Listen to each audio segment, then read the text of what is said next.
你好，欢迎收看《新闻面对面》，我是谢仲。来，一开始为你介绍今天要请到的特别来宾，左边第一位台北市议员赵怡翔，大家新年快乐；资深媒体人理工男黄创夏，新年好；国际政治专家王志胜，祝大家蛇年行大运；右边为你邀请到的台北市议员李博义，祝大家新年快乐；资深媒体人邵云夫，新年快乐；立法院荣誉顾问 Thank you 哥陈柏惟，新年快乐 ，Thank you，Thank you 你。刚刚说要讲吉祥话，结果大家说新年快乐，我还往那边想半天，舍我其谁？对，你看哦，今天大年初三嘛，对不对？对。所以大年初三，蛇年的吉祥话真的这么难找。这个跟后来你想到的是什么？是我灵蛇出动，你出动是有行动力的感觉，有行动力啊！你想就一个新年快乐了。好啊，有舍必得，好不好？有舍必得 ，OK， 是的，是吧？乳蛇都能翻身。来，志胜，我这什么嘛，这什么都赚钱三面龙虎什么都的，来，博士，蛇马龙鹤，三面龙虎也一样嘛，什么都好，事事都好。对 ，OK， 那好了，那。毕竟，那金蛇年嘛，好，什么样你都要冠一个金蛇年也 OK。那送龙迎蛇在大年初三的时候，借着今天的节目呢，也跟所有的观众朋友再拜个年，而且现场所有来宾透过今天所有的节目，让观众朋友一次掌握国内外所有的政治局势，好不好？那1月20号，你知道从1月20号川普上任以后呢？国际政治就不只是中美大国博弈，甚或有人讲说开始进入狂人博弈的阶段。反正川普还没上任以前，就是把全世界好像都要收归他自己而已。OK， 那接下来呢，这整个国际社会变成什么样？那欧洲很多的国家也都不满，包括川普的算是密友吧，马斯克，现在他叫全球领袖嘛，对不对？OK， 好，那所有这些，可是你除了会关心全球这样一个动态，你一定会关心到川普所有的政策跟台湾会有什么关系，不管是关税，不管是美中之间跟美中台之间。另外，你也一定会在乎的是，今天虽然大年初三，一定会有人会问到，那柯文哲主席，那前主席啊，那他在不管是在北所或是在所有过程当中，过去这一整年对国内政坛来讲的话，应该震撼最大的是柯文哲的起起落落吧。有人就开始在爬书说，从2014年到2024年这过程当中，他到底是从什么时候开始变的？是2014就这样吗？还是中间哪个点变了？还是到现在你仍然认为柯文哲还是你心目当中当初的那个柯文哲 ？OK， 好。不过一开始让我们先要谈就美中博弈，如果讲的话，大国博弈，创下。大国博弈传统一直都是这个样，但从上一次川普到这一次的川普中间过程，你觉得在未来会有什么样不一样的变化？今年是2025年，对，那本来呢，中国是觉得他们要站起来的时候对，2025中国制造，对，但是看起来是虎头蛇尾了，终于用到了，终于用到蛇用到了，蛇用到了，对不对？虎头蛇尾，为什么？因为拜登时代开始打科技战，一些限制已经对中国的经济产生很大压力了。然后川普上一次任内的时候 ，ABC 供应链，要重组全世界供应链，你会把 China， 所以你只要移出来就好。可是这一次川普不一样了，川普现在要美国制造，所以全部的人回到美国，然后呢，各国呢我就跟你收钱，然后美国内部减税，然后我用外面的钱来外国人的血来暖美国人的心，而且川普还真的做到了，他还1月20号就任之前1个月开一次记者会，第一次。孙正义1000亿美元，然后第二次阿联酋的富豪、房地产富豪200亿美元，然后川普呢，显然呢完全不怕郭台铭给他的教训，所以不管怎样，至少美国人听了都爽嘛，对不对？然后就是你到美国来投资又要减税，然后所以川普现在是全方位的，让美国再次伟大。让美国呢要用全世界的钱去暖美国人的心，然后呢他的所有东西往前推，所以现在是美国制造。然后美国制造之后，跟中国就已经对冲，所以我们这对冲的结果就是中国的供应链，红色供应链，经过这30年改革开放，现在你要怎么办？你只要洗产地也不行，然后你只要是中国制造也不行，然后就60%的关税就全被压过来，那这个时候呢，全世界都会受到他们2个大国的冲击。我们先从经济面，那中国怎么办？人民币贬值啊。那人民币贬值，我们还在中国的生产的台商怎么办？你的一个供应链，你怎么转？你又不是那种高科技产业，你要转到哪边去？去越南也不行，因为越南你可能帮忙洗产地，去墨西哥更不行，去加拿大的话呢，他是第51州，你连任9年的总理都得下台，所以这个全世界压力很大。然后第二个呢，川普呢在就任前3天接受访问，特别讲说中国就是他主要对手，而且让中国跟俄罗斯什么挂在一起是危险的，一定要拆开。所以乌克兰也很害怕，那乌克兰的害怕就是到底川普跟普丁会谈出什么？是，然后这个时候呢，你没看到川普呢又回马一枪，又在那个去法国巴黎圣母院前呢，又出来公布说跟 NBC 专访说，我跟习近平打过电话，然后告诉他解决俄乌战争 ，China can help， 所以又把球就是代表习近平，你要在乌克兰或这边，你是不是不能再供应武器？供应军备或什么东西，就全部一样。然后另外一个呢，川普现在呢，为了确保美国的安全，战略部署上全部开始用他的战略观。所以呢，墨西哥湾要改名叫美洲湾。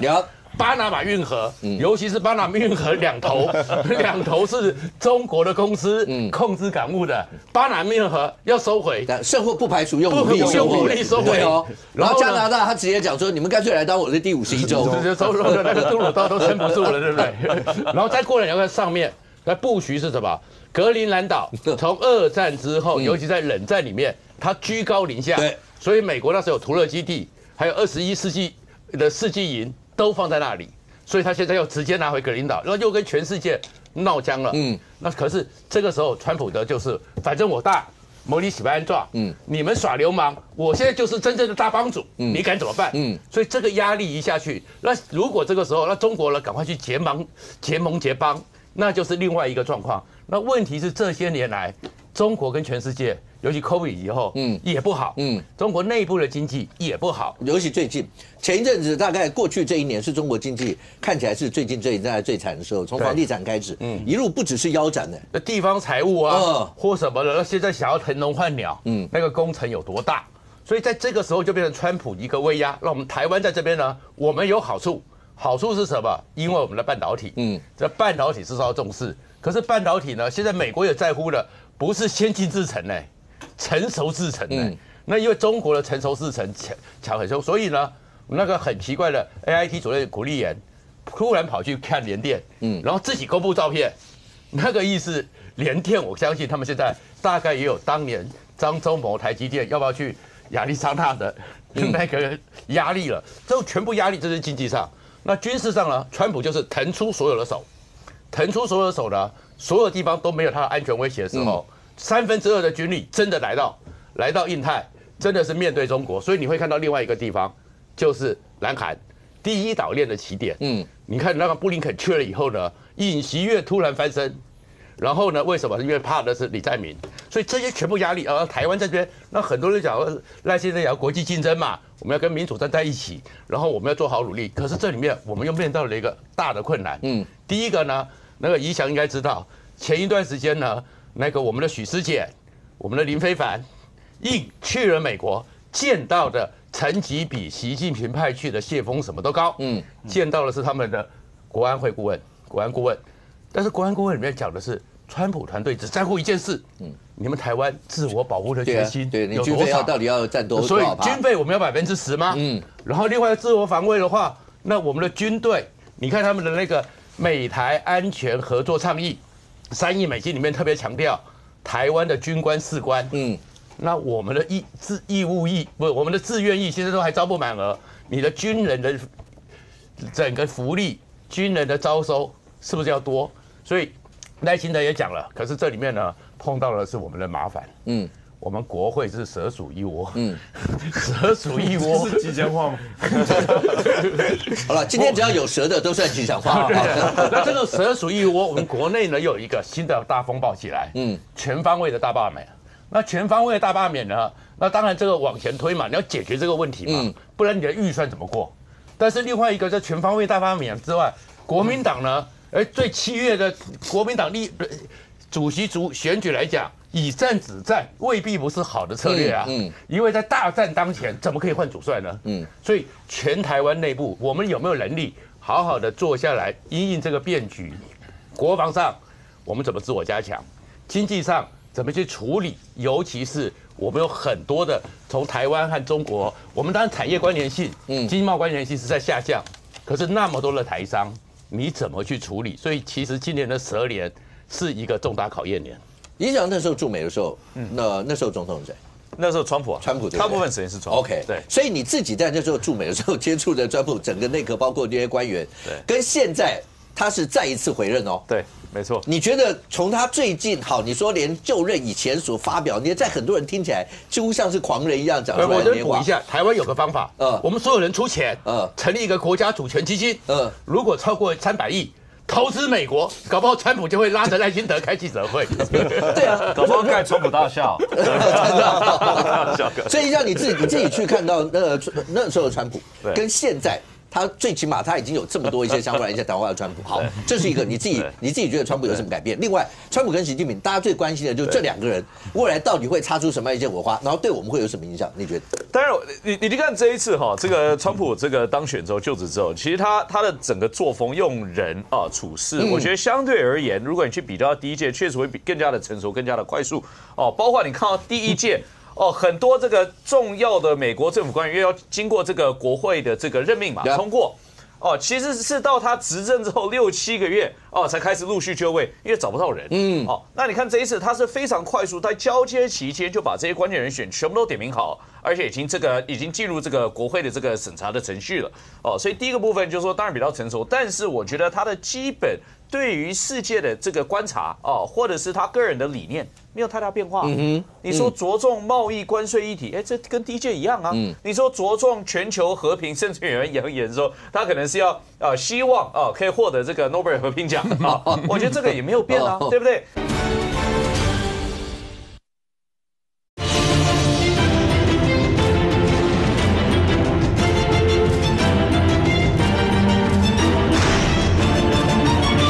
他可能是要希望可以获得这个诺贝尔和平奖啊，我觉得这个也没有变啊，对不对？所以我觉得整体而言这个大家要了解，川普对于中国他会有很多 noise，noise 是什么？会有很多杂音很多不同声音就有不同的解读等等等等。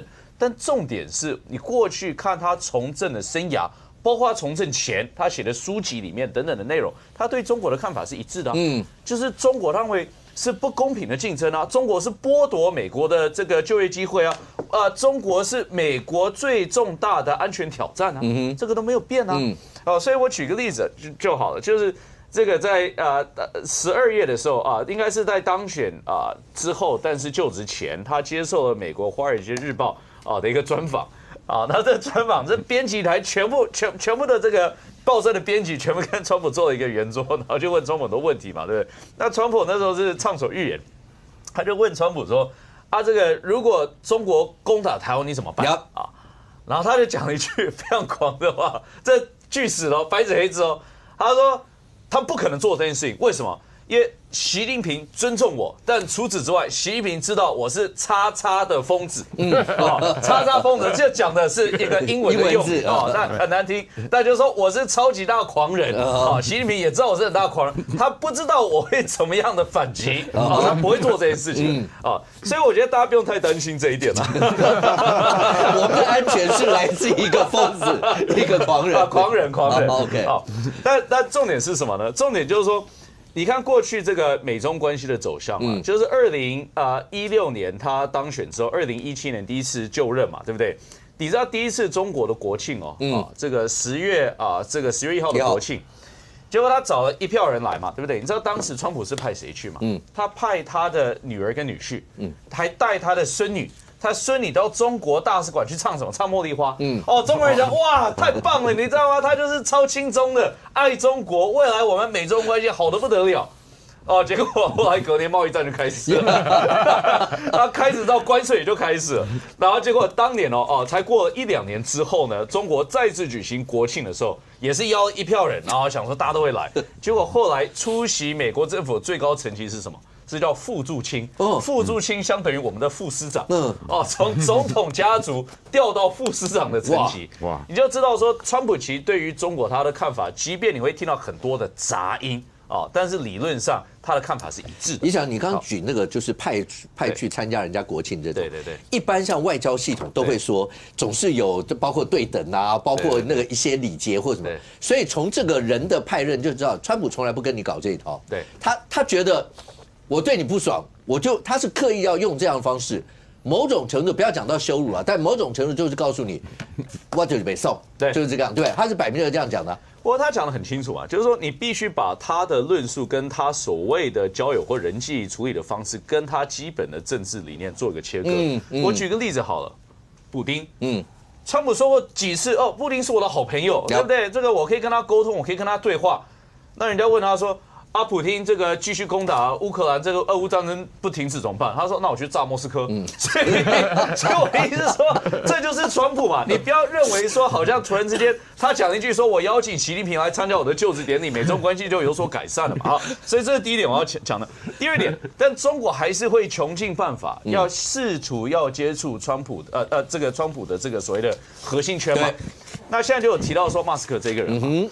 那我先举个例子，你知道上个月的时候，12月的时候，这个马斯克的妈妈去访问中国，中国嗨得不得了，想说不可思议了，红地毯全部铺出来，武汉时尚周红地毯铺出来，杭州帮他举行盛会，因为为什么？因为他有一个新书发表嘛，对不对？他新书发表之后，这个中国的那个手机厂商那个 OPPO 还把任命成全球大使这是莫斯科的妈妈那重点是就是想要透过这个母子关系去接触川普嘛。但你说这个真的有可能得逞吗？我跟他说，这100%不可能得逞。那原因很简单嘛。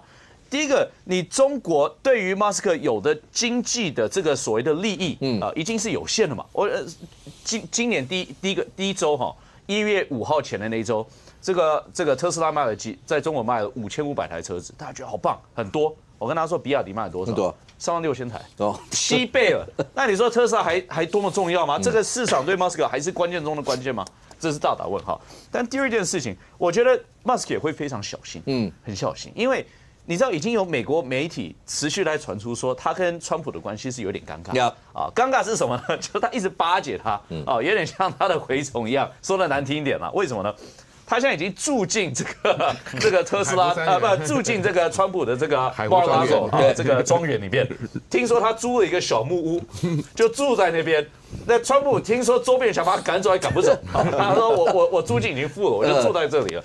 那所有这个马斯克就这个川普的活动这个马斯都会不期而遇，不小心走进来，连这个川普去跟其他国家元首沟通的时候，这个Elon Musk说有门打开，看没人就走进去，一起参与对话。所以我要讲这个只是说，他们的关系本来就有点微妙，两个都是喜欢当媒体焦点又是媒体宠儿，又喜欢说全球的瞩目是放在他们身上。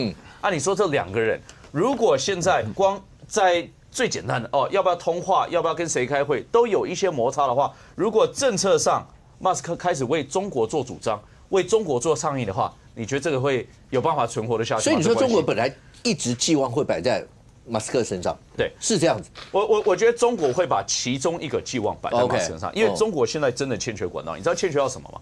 中国驻美国的大使，找不到任何人，大家都不想见他，因为见他之后很尴尬嘛，对不对？见他之后我跟中国谈了什么？我代表谁？对不对？但是所以现在他反而找崔天凯，中国去找，那时候是我驻美国时代的中国驻美大使崔天凯。崔天凯其实很温柔派的，他不是战狼派的他甚至跟现在中国外交部是有点搭不起来的但他把他从退休把他找出来，派他去华府，希望他可以建立一些关系，就发现什么？他也找不到人，也没有人跟他见面，所以中国现在是穷尽办法在寻求不同的方式接触到这个川普，但我认为目前这些接触方式都相当的失败。OK， 所以看得出来，在未来的话，那中美两边之间那个桥梁到底会是谁？那真的能够搭得上吗？不管搭不搭得上，如果照刚一想讲，对川普的用字遣词跟他的作风，长期有名的，好吧？那真的包括好，大家就讲我们的安危。是续一个狂人直接跟你讲说，对我会炸这个地方，炸那个，他也不是只讲过炸莫斯科啊，炸北京，那时候对都有啊，他也讲过啊，所以好，但是不管怎么说，大家会寄望的有另外一件事情，就是刚才讲说好，你说这一次我们是不是我们派出的代表见到的成绩非常的高，可是中间会有另外一个问题，所以第一个我们真的军费要拉到10%哦，这是很难想象的一件事情。我们现在大概几趴？2.45%，还不到3%。你拉到5%，大家都已经觉得快疯了。你要拉到10%吗？好，再讲就是刚才创价中那一段，立法院这一块不就疯了吗？可是川普的意思就是，他讲的就是，也不是只有我们啊，韩国、日本就是这样子啊，你们每个人都要自己付啊，都要啊，都要对。那怎么办？我只能说，川普想去炸其他各国的首都，我没意见。但他的 GDP 10%，我非常有意见。这数字相当的惊人啊！是啊，你知道川普政府保护台湾的关键其实很单纯，就一个字：钱，要更多的钱。我们的台湾的国防预算军费大概占我们 GDP 的2.45%，大概6000多亿。这个数字，然后讲已经是逐年增高了，但是好像对于川普而言，这不够啊，他觉得需要更多的钱，更多的预算。第一个先看就是这个柯波吉，就是川普当选之后啊，将提名这个柯波吉呢出任国防部次长。那这个人其实很狂啊，讲话也是很疯的啊。他说他之前对于中国的态度啊是鹰派立场啊，著名的事迹啊，他只说把台湾的国防支出升到5%，那个时候我觉得5%是1.多兆，1.3兆左右，已经很高了，已经1倍了，已经是1倍了，对。然后我想说，可是后面说的好听的，他说，他赞成美国啊应该要协防台湾，我觉得这还不错，没那么狂嘛，讲老实话。后来不对啊。后来他说，如果两岸发生战争啊，他采用焦土政策，直接摧毁台积电啊。这个讲话到底对不对啊？从哪里怪怪的？听起来好像对我们台湾就是有机会保护就保护，没有机会你就跟他一起再见好了。所以台湾在川普的眼中，我觉得好听一点叫做富裕之道。但说实话，说难听一点，他把台湾当成摇钱树。你这10%的金额讲难听一点，我这10%多编了1兆2兆。不是跟其他世界各国买武器啊，是跟你美国买武器啊。我觉得我必须回应一下哈，因为我不是川普代言人，但是因为确实跟川普政府有互动过，就是大家不要误会哈，其实川普也好，这 Bridge Kobe 我认识也好哈，其实他们的最终目的是台湾必须要有能力防卫自己，台湾必须要有能力维护自家的主权。其实这是我觉得一个合理的要求，但至于说是5%、10%，甚至3%、7%。这个重点是你要维护自己的主权，但是我觉得国民党会经常有一个错误的概念，就是说美国要求我们提升国防预算是加深对于美国的军购，这是完全两回事哦。甚至于在川普政府内是希望说什么？希望你去买非对称的战力，非对称就是便宜、时效，而且是还是给美国买啊？没有，飞机是我们要的，对不对？对，我说的是，例如说，川普那时候，川普政府最想卖给台湾的就是岸型的这个所谓的反舰飞弹 CDCM， 这很便宜，这很便宜。他认为说这个的用处甚至于比 M1 战车还要高。那 M1 战车归重要，但是岸型的这个所谓反舰飞弹更加的重要。所以我是觉得说，国民党会经常把这个两个混为一谈，就是说我们增加这个军费国防支出就是要增加对美国的军售，但其实未必是这样。我会问，如果是这样，因为当人家开出5%、10%，照一般市场喊价就是这样嘛。那瞒天喊价就地还钱。那我们如果刚才宜翔讲是他的目的是要你必须要那个重视自己的自我防卫。对。可是我们是不是还是要加？我的意思就是说，总不可能我到最后就我重视自我防卫，然后包括我的自愿意想办法什么什么的。可是我的那个趴数，我5%。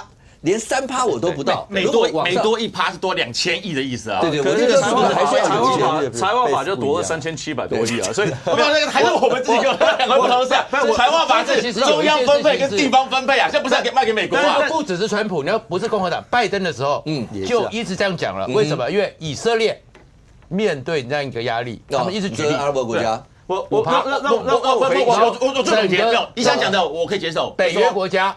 他们也认为你太少OK，你想讲，我就可以接受，就是说我们要国家增加我们的军事实力，可能必须要购买不管是什么武器，尤其是不对称武器，这个没有问题。所以美方希望我觉得我们本来是该做，但是川普是直接把数字告诉你，这是另外一个问题。这个数字是一个不可能的数字，除非开战，除非开战，对，只有战时才有可能出现的数字啊。其实关键不是数字，是战力了，关键是战力了。但我想重点是什么呢？重点就是说，今天无论是川普也好，无论是我们自家也好，其实台湾的国防是攸关世界的和平。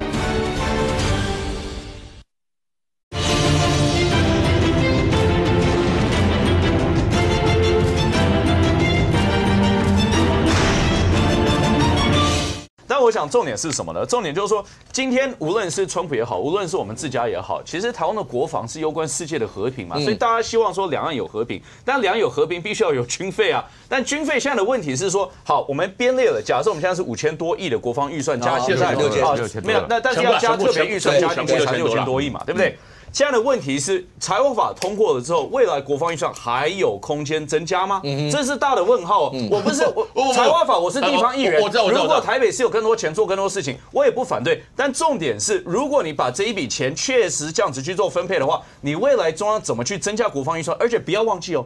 国民党包括侯友宜在选举的时候也公开支持说国防预算占 GDP 3%哦。那你未来国民党把这一笔钱重新做了一个分配之后，你3%，你3%其实是将近7-8千亿耶。你这笔钱从哪里来？对，我先讲一下，财务法3000多亿，大概占我们的全年的总预算，大概是大概10%吧，大概10左右，大概这样子。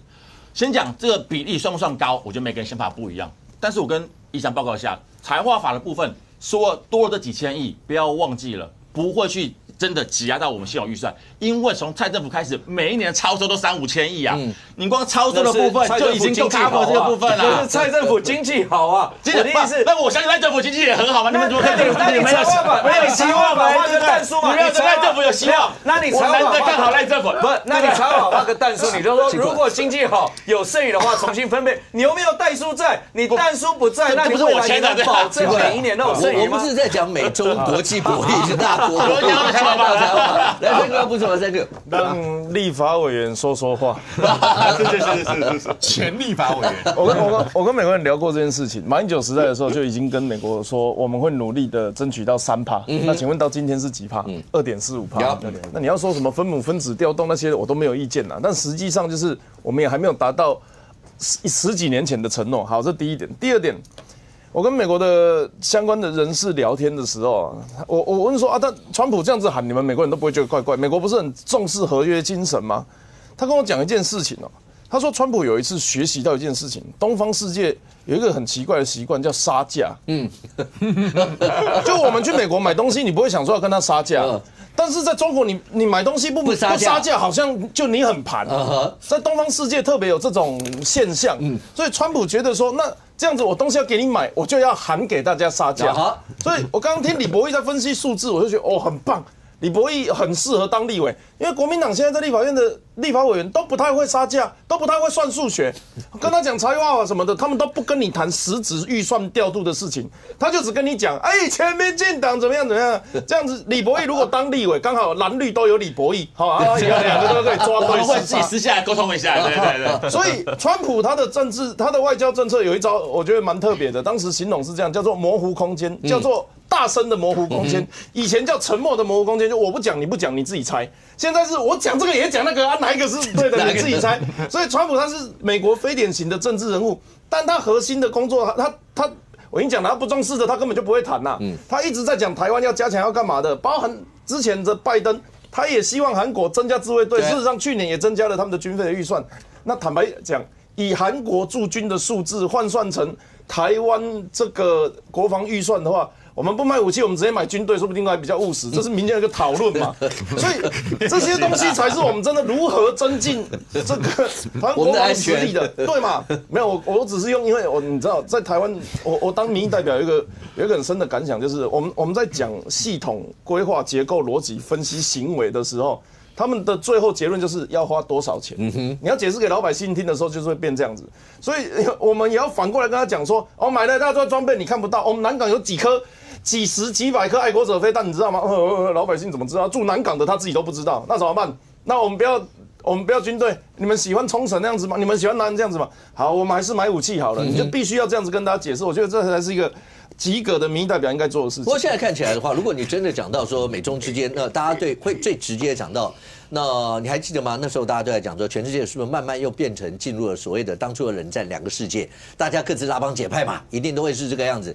但就是川普是因为真的狂人太伟大了吗？就我一个人不拉帮结派也无所谓，因为照理来说，西方世界，欧盟、加拿大所有这些理论上应该都是他的盟友。但最近他跟这些盟友的关系，那个墨西哥湾应该改名叫美洲湾，格陵兰岛我就是要把它拿下来，搞得丹麦连皇室的徽章都要改，然后包括加拿大，你干脆来当我的51州，然后所有这些，然后再加一个马斯克，没事在那边变成全球领袖，欧洲、英法德几乎这些主要国家全部都对他很有意见。那川普的意思到底是什么？他要不要跟这些人当朋友？川普的逻辑我觉得很简单啦，做生意人嘛，谁让我赚钱，谁就是我朋友。对，所以他不是那种拉帮结派的，他就是我一家公司一下子跟你谈，你想看我这跟你家公司跟你谈，这家公司谈的这个价钱比较好，你就是我好朋友。OK， 这家公司谈的价钱比较不好。对不起，那你就是我敌人。我觉得川普的逻辑是这样，所以他问我们在国际关系上面叫单边主义，所以他是一个一个来。这是一个状况。像刚刚武哥提到，丹麦也是一个，对啊，丹麦也傻眼的情况。因为他就讲说他在格陵兰岛，他要这个他想要拿回国，对，他要拿回来哦。对，其实格陵兰岛还有一个那个他要拿回来的情况，而且他讲完之后，很有趣的是小川普，隔天就到格陵兰去了。不过小川普也此地无银三百两，他想说没有，我不是去传达什么意思的，我只是去观光的。格陵兰岛可以去什么观光？对，这也蛮特别。那逼的刚刚我跟你讲到逼的那个丹麦王室这是丹麦王室原本的旗帜原本的旗帜。结果当川普这个狂言一出之后，那丹麦王室觉得不对，他把那个 logo 改成什么？下面这个北极熊本来小小的一只对，这个是那个格陵兰岛的 logo， 然后他现在把整只北极熊画出来，要告诉你说没有，那是我丹麦的，不是你逼着人家元首。不管是叫王室的，或是叫总统的，对，他不能不回应啊！我不回应的话，搞得好像我就是弱势，人家是大哥，然后讲话我都不敢跟。对，这就是我刚刚讲，你可以不跟狂人川普认真，可是你不能不跟美国总统认真。当他有美国总统的身份，他讲这些东西，你都必须要回应。对啊，墨西哥也一样啊，墨西哥那个改成美洲湾，结果墨西哥那个女总统，她也出来讲，她说：“我们翻了一下历史典故那个原来美国的地方早期叫做Mexican America， 叫做墨西哥美洲，还对墨西哥美洲。然后说，那你美国要改名字，改叫墨西哥美洲所以他一定要回应。他不回应的话，你就是默许，或者是示弱，或者是怎么样。所以川普没有在思考说你是我民主同盟国家的一部分，还是你是我敌对的威权国家的一部分，而是思考说今天巴拿马运河。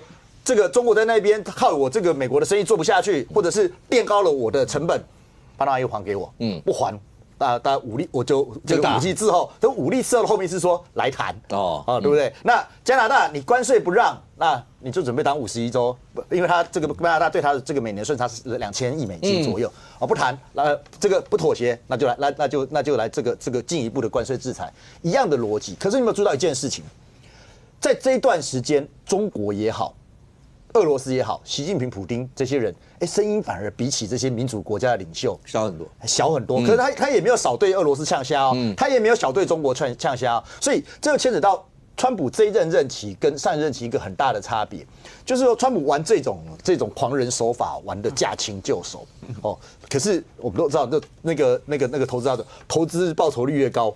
风险越大所以我觉得这些威权国家也都知道，就是他们第一任已经尝过这个川普的苦头了，所以现在他们选择这种沉默低调，然后选择你不要跟他硬杠，因为这跟民主国家不一样。你民主国家如果当川普讲这些话，你的领袖、你的元首不做相对应的反应，你会被人民质疑。可威权国家没差。可是如果就是照你这样讲，川普在未来如果上任以后，他这个做法如果一路干到底，对他在国内的不管声望啊或各方面。是不是会有好处？你知道，前一阵大家都讲美国那场选战，包括输，包括通膨的问题，对，包括经济的问题，很多也都在那个里头。他如果在国内想尽办法，反正钱都是你们大家拿出来，然后我降低我的整体的支出，然后我让老百姓感觉上那个钱多一点，这种感受，老百姓才不管你那个格陵兰是不是你那个熊要不要变大，加拿大是哪一种，他管的就是我觉得我的生活是不是如果感觉上会变好的话。很多选举不都是这个样子？虽然他不会再选，可是那个民调跟声望来看的话，是不是真的会有帮助？绝对会有帮助。第一个，他不管他这样喊到什么程度，对方虽然把熊变大了，对，但是可能接下来就跟你讲，好，那格陵兰我们可以来讨论一下，最起码住个什么对啊，就算不全部给你，不可我可以开发啊，我下面的稀土，我下面的石油，我下面页油，我天然气我可以做开发。哎，川普说你看我达到我要的了，而且这些开发对我美国有好处。然后巴拿马运河如果把这个相对的这个过去的这些所谓的这个税金降低，你看，哎，我达到我要了。你看对我们美国有好处，没有错，美国的民众直接感受到的是川普这一套，你说拉高筹码、讨价还价的手法，让美国人的经济感觉上过得更好，而且让人感觉上，哎，美国人在世界上讲话，好像大家都要这个都要买单，都要认真的听，而且要有所这个去互动。哦，这个会让美国人国内会觉得，哎，我有光荣感。这就回到他 Mega 的一个这样子的一个诉求了嘛。所以可以看得出来，这个川普的原理还是没有变的，还是4年前，2016到2020那个川普，只是说我觉得他玩这个游戏玩得更加的纯熟。可是刚刚讲这些威权国家，再补充一个，刚刚讲 Musk， 所以你会看到。这些威权国家，特别以中国来当例子，刚刚其实一向有提到，他们就在想，那我不要正面跟你硬杠，可是我们就绕从侧边，让我们看有没有比较这个跟你比较要好的人呐，Musk 也好啦，或者是说像他现在就大概就是小川普比较受到重视啊等等，通过这种方式来跟他建立起私人情谊关系，用这种方式去影响他的政策。可是。对于民主国家，你像马斯克这样子，也是就变成是全球领袖，到处都管，到处都发。这个对民主国家他们不太能够，当然呢，不太能够习惯这样。你有一个美国总统头衔，我就认了。对，然后你不过是美国总统的好友，对，好朋友，那个住在海湖庄园的好朋友，对，然后这样子的情况，那你什么都要管，而且重点是你这个好朋友讲的话，我还必须重视。那当然，对民主国家，他重视这个程序的来讲，他会觉得情何以堪。所以这个就一来一往之间你就会看到说，为什么这些譬如说欧洲的国家对马斯克他有这么大的意见，可是你看到中国对马斯克现在是举这个展开双手欢迎的态度，这个其实就牵扯到他后面本身体制的差异。所以为什么《经济学人》在最新里头，他有特别提到，他觉得台湾在未来还是世界上最危险的地方，是吗？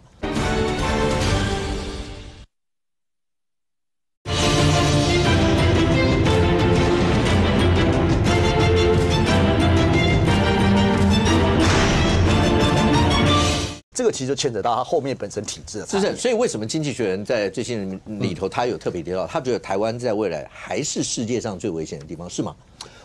其实不止经济学人，包括那个美国的外交关系协会，当然他们这几个主要的单位都会有公布每一年的这个状况嘛。对，台湾还是世界上最危险的地方，那原因还是在于说这个。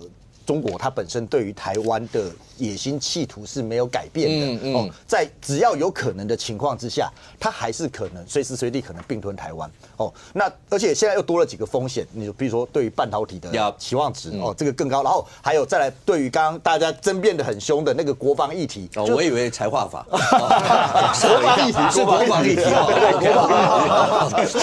财化对那个部分是不是会造成台湾在安全上的这个空洞，这些东西都可能都会让国外的评比会认为说台湾的风险还是维持在最高档的一个状况。OK， 好，那当然你说我们自己台湾人的感受跟国外的评比的感受一定不太一样，对，就好像你感觉韩国，我们感觉韩国跟韩国人感觉韩国，某种程度也不太。你如果有韩国的朋友，那你也会觉得，你现在有没有觉得韩国包括内战都快打了？那个要进总统府的，要去抓尹锡悦的，为什么？但你去问韩国的朋友的感受，那是完全不一样。那当然，对我们来讲的话，我们长期来也知道，那居安思危当然也必须要。但是那个第一岛链的概念，那个第一岛链的概念，所以从现在刚刚讲嘛，创刚刚说从头嘛，从韩国，以前大家从日本拉，现在是韩国、日本，然后台湾一路到菲律宾这些，所以我们都要讲说，不是只有我们是虽然在第一岛链我们居中，但是头尾那些地方，他们也比我们像日本。台湾有事，日本有事，没有啊？大家都觉得日本的感觉好像是日本会先有事，台湾才有这个，因为他们很多准备的过程，感觉上比我们还认真。他们每次包括冲绳的演习啦、与那国岛啦，很多的那些在假想的过程，让大家都觉得说，老公好像虽然他不讲是谁，但是大家都知道嘛，那个会对他动手，都是这个样啊。日本啦、菲律宾啦，甚或菲律宾直接讲，我们是在最前线，感觉上。这些第一岛链的国家，他们最近还编了预算要买提风系统。你看，是不是？他们现在都这样啊。当然就说，你看是要看中国海军的穿越能力嘛。动不动就绕去菲律宾海啦，那边那个航空母舰啦，一下走东边，一下走西边，一下走北边，一下走南边。往南走就菲律宾了，然后往北走就日本了。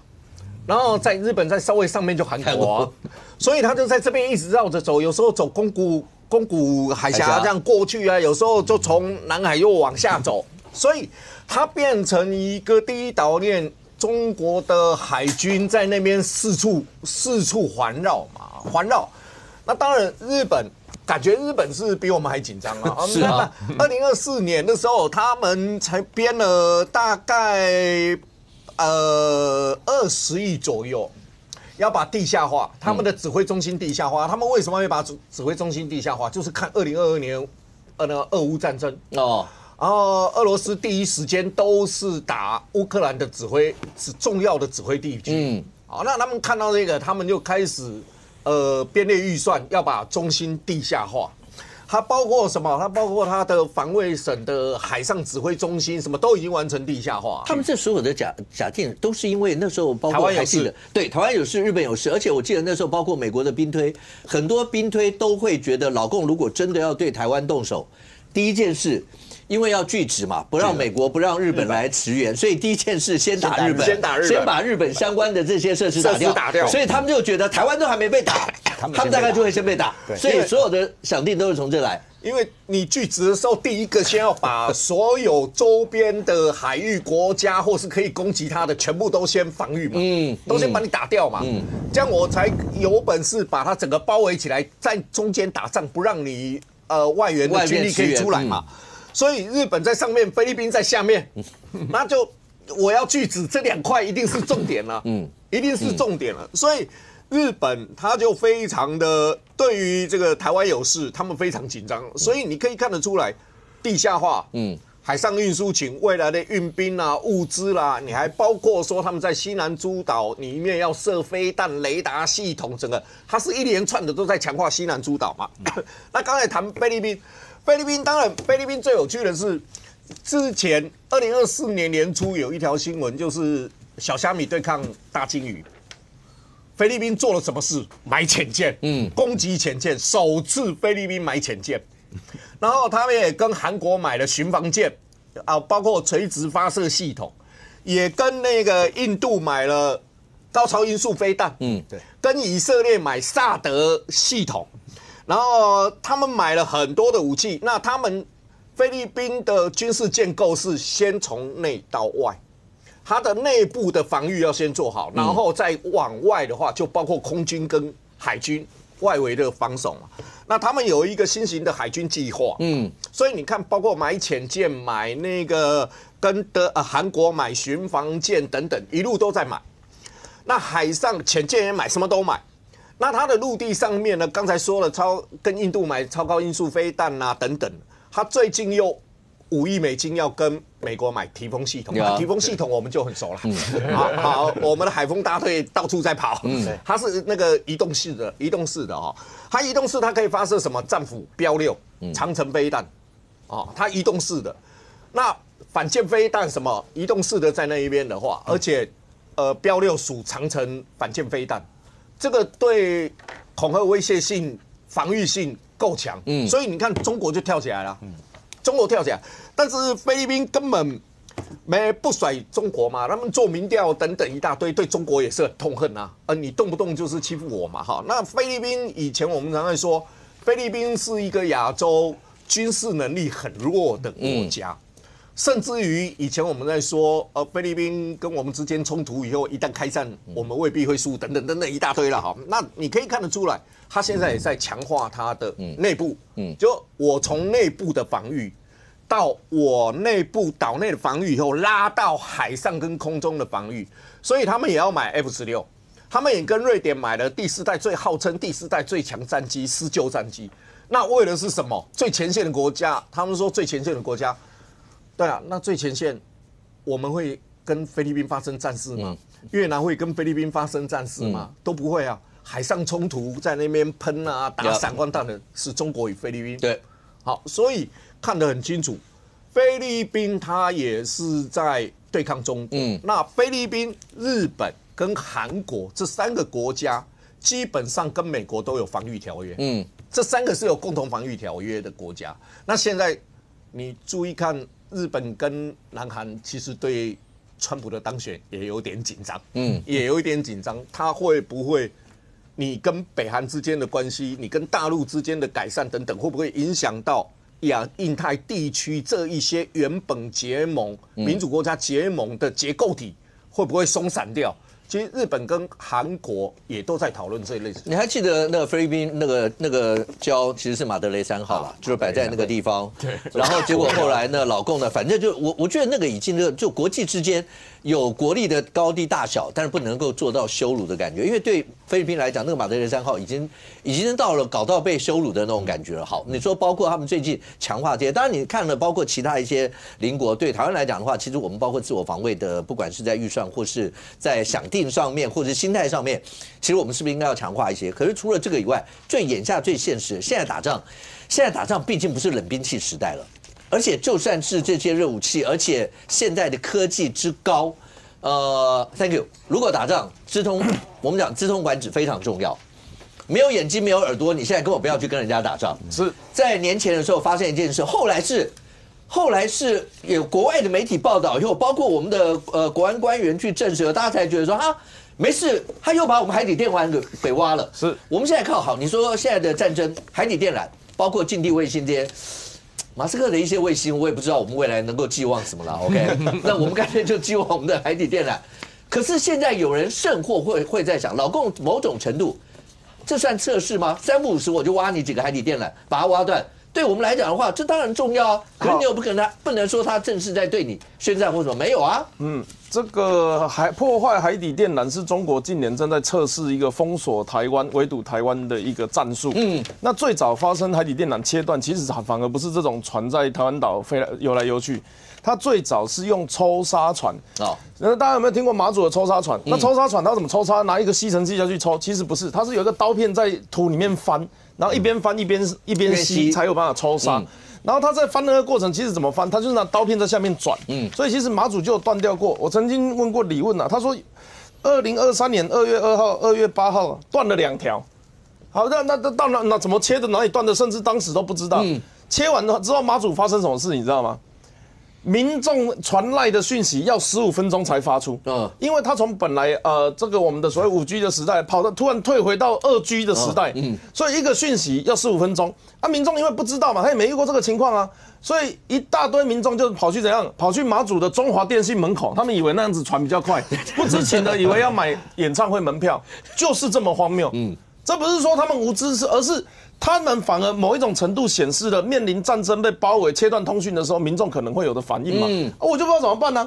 所以后来又改了用一种叫微波设备，就是可以实体上发出这个讯号的东西，陆地上，然后最后经过抢救，3月31号才恢复。那在2月2号、2月8号断2条，一直到3月31号这段时间，马祖的居民一样传来一条讯息，也至少要1到2分钟。那它跟我们现实生活是完全不一样的嘛？我们现在开心手机打开短影片一滑就1折，你可以想象我一滑下去等半个小时，然后可以看15秒。根本没有传短影片啊。对，你短影片根本没办法传啊。是，所以它的这个会让整个被封锁的居民陷入恐慌、陷入混乱。好，那我们先讲他为什么要做这个东西？这个东西上面的概念是什么？常常在听到灰色地带作战，我认为不是每一个人都很了解。其实灰色地带的概念就是这样子啊，叫做泱泱大国，萧林保守啊。什么意思？要打这个正面不敢，但打仗都靠喊。那所以我只能在正式开战以外的手段，全方位的去测试。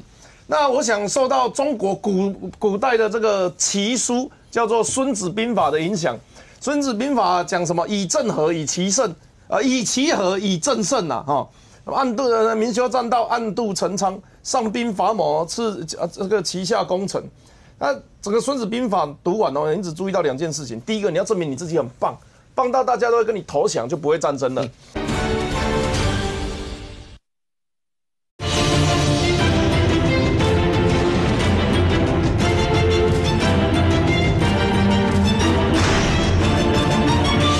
整个《孙子兵法》读完哦，你只注意到2件事情：第一个，你要证明你自己很棒，棒到大家都会跟你投降，就不会战争了。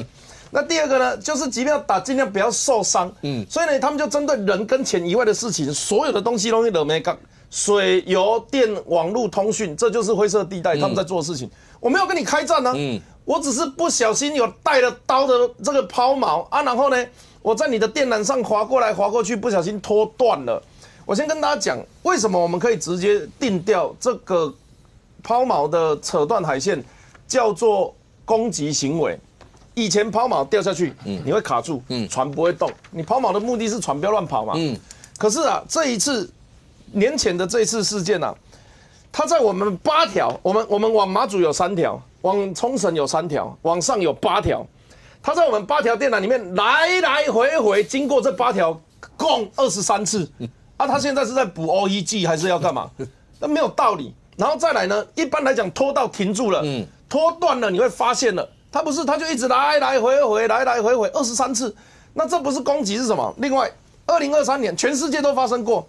2023年10月，芬兰爱沙尼亚有拖断1条，一看它是香港的国旗，一查中国的船。2024年11月，波罗的海也有被拖断过2条，一看俄罗斯的船员啊，又是中国旗的船。然后这一次呢，这一艘啊来回8条23次的这一艘，年前的这一艘。是卡麦隆的国旗，香港注册船长、船员跟这个船的拥有者都是中国人，又来了，所以奇怪啊，这3个完全世界上地理位置完全不一样的地方啊，都是跟中国有关系啊，那不是在搞是在干嘛？所以他们现在确实就是在利用这些，包含网络。有些人说 DDoS， 最近我跟这个国防外交的委员陈冠廷交换讯息，发现一件事情，我们的 Gmail 啊。我们的 Gmail 最近有收到一个收到一个很有趣，这个因为这个是 Google， 抱歉 ，Google 啊，他会跟你讲说，有人在尝试登录，有人在干嘛干嘛，有没有？那这个我们都有经验。结果最近有一个新的，我很抱歉，好，这个是我要登录我的电子信箱的时候。Google 的传讯息给我，他说啊，侦测到某些政府资源的入侵者，有可能正测试窃取你的密码。他就直接写哦，侦测到受某些政府资源的入侵者正在试图窃取你的密码。什么叫做某些政府资源？他以前不是这样子写吗？以前说有人在试图嘛，这个叫做很低调的高调，很沉默的大声。这个其实是很低，很暗示的很明显的啦，所以我认为最后一个结论，中国跟台湾有没有可能发生战争，永远不能排除这样子的可能性。但问题是，中国要如何获胜，他必须要透过3个手段，叫围、孤、降。围就是把你包围起来，孤就是孤立，把你封锁；降就是你们自己不想打了，你们投降。那这3个有没有对应的条件？有，围就是突围备援，国防准备。那其中呢？海上运输最重要的就是潜水艇的突破，潜水艇是突围的关键。孤，它要封锁你的通讯，那就必须透过忍耐跟待援，这保持外交的条件。最后想，因为我们自己老百姓要做好，这个叫心防。瑞典在2018年民防手册改版，全民国防手册改版，它封面就讲一句话：政府绝不投降，任何引导你会投降的都是假讯息。我们中华民国政府能不能跟老百姓宣示这件事，是对战争时的心防很重要的一个关键。OK， 现在战争打的科技，打的是心理战，打的都是这一些，你不见得看得到单纯的刀光剑影。但是如果真的等到刀光剑影，或者是现在飞弹飞来飞去的那时候，那大概都已经是战争中后期，已经是实际在打了。3个刚刚讲的是前面所有可能会发生的一段，但庄家那个军力呢？这是眼下最现实的事嘛？然后包括五角大厦每次都会发布，包括中国军力报告了或什么。我前几天看到一则讯息，老共我们每次都讲他那个055的万吨大驱是他现在算是最厉害的攻击舰啦，或者什么什么。结果后来他们自己的内部兵推，美国10颗飞弹就可能打到反舰飞弹10颗，然后结果老共出来跟你讲说，那个是最极端。而且是美国突袭才会可能产生的结果，但是你不可讳言，他们确实包括军舰跟下饺子一样，包括他的飞机，最近他们的航空展一直不断的在展出很多这些。那美国五角大厦是怎么评估中国现在的军力？美国五角大厦，美国和中国的风格不一样，美国永远是推到最极端说，我们要打起来很辛苦。对，所以我要预算嘛。对。然后中国是我们的面子工程很重要，所以那些都是胡扯。所以我们要知道他们两方面的回应，那个是有基本文化不同。OK， 那现在这一次呢，他其实告诉你的是，因为上一次所谓的到底是不是利剑3军演，美国其实中国也没宣布嘛，但是那一次美国就说，你看。第一岛链，中国已经坏透了，它已经不是灰色作战，把台湾海峡变内海。它现在那一次90艘军舰是沿着第一岛链，中国都想要变成内海，所以中国太坏了，中国太危险了，所以告诉你，那现在呢，第2岛链都受到威胁，所以特别在他们的军力报告里面特别写，号称第6代战机，这个歼轰26，中国已经在做了，你看这个是它的照片，我们也拍到了。那为什么要特别讲这个？这个的作战半径1500公里，所以从中国只要是出发，大概日本都是作战范围里面，而且它还可以空中加油，还可以长程指挥，那是作战半径还没包含它的续航，所以关岛这些都受到了威胁，所以美国就特别讲，你看中国已经有做这些了，然后再过来呢，现在呢，中国专家也讲，因为他们现在呢，美国不是有美利坚号吗？埃克塞斯号吗？那种。轻航母，那轻航母上面的还有连帮日本都改了，出云级、加贺级。他们以前这个轻航母2栖攻击突击舰上面是战斗直升机，现在不是了，现在是 F-35，对，垂直起降，然后结果呢，中国就说他们的四川舰也要出来了，4万吨，然后中国他们的辽宁号或什么大概只有6万吨，已经是4万吨的2栖攻击突击舰，然后他们上面呢可以有。定翼飞机，定翼飞机就不是垂直起降哦，比 F-35B 还强哦，是 F-35C， 因为现在在最近太平洋3艘的美国航空母舰都是 F-35C， 那是定翼的就可以直接起降，因为你要垂直起降，其实你起降速度慢，攻击的作战能量是小的，中国也有了，然后呢，中国现在呢更可怕的，其实这些美国都可以因应，但是有件事情美国觉得压力很大。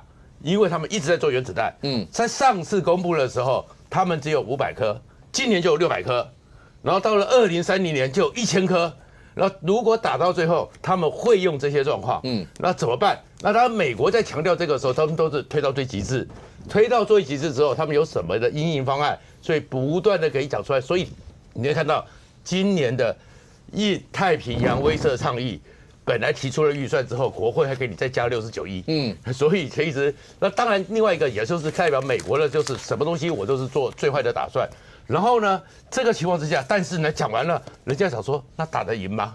所以没有问题，因为习近平最大的问题是什么？习近平打老虎，打完老虎打苍蝇。打完苍蝇之后，又开始打老虎。说中共军方里面他的贪腐问题是最大的一个问题，所以也许2027年他们国家的实力是可以往这边发展，但是习近平的军队有没有这个能力？贪腐是一个状况。但是这里面讲这么多的话，其实一个核心观念，就是中国是最大威胁，我们要全力。然后另外一个，其实他们呢在后面也讲了，也可能。铤而走险，所以又回到，那你台湾到底准备好没有 ？OK， 透过今天来宾所讲的这些呢，是告诉大家讲说，当然你说，对我们来讲的话，那自己的自立自强，然后包括自己随时要有忧患意识，非常非常重要。那在整个国际，当川普上任以后呢，整个国际的局势，透过来宾帮您做一些的分析。但对国内政坛来讲的话，去年一整年，我相信如果让所有人来选最大的一则政治新闻，应该就是柯文哲这条新闻。你很难想象2014到2024，然后应该说2024年年初到2024年的年底，一个柯文哲。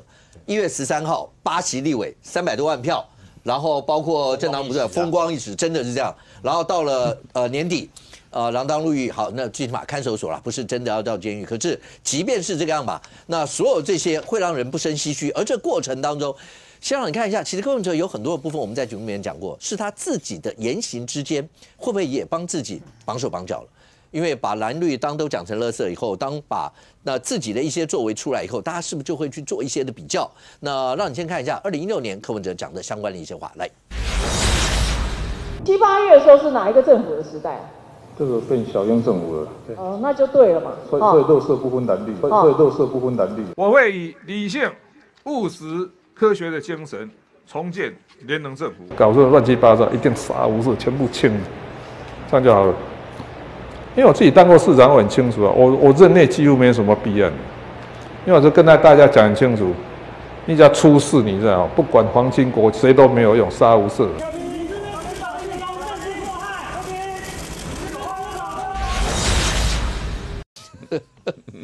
好久没有听到这句话，好久没有听到这句话。OK， 对，可是你说这一整个柯文哲的事，是不是都跟前置扯不清？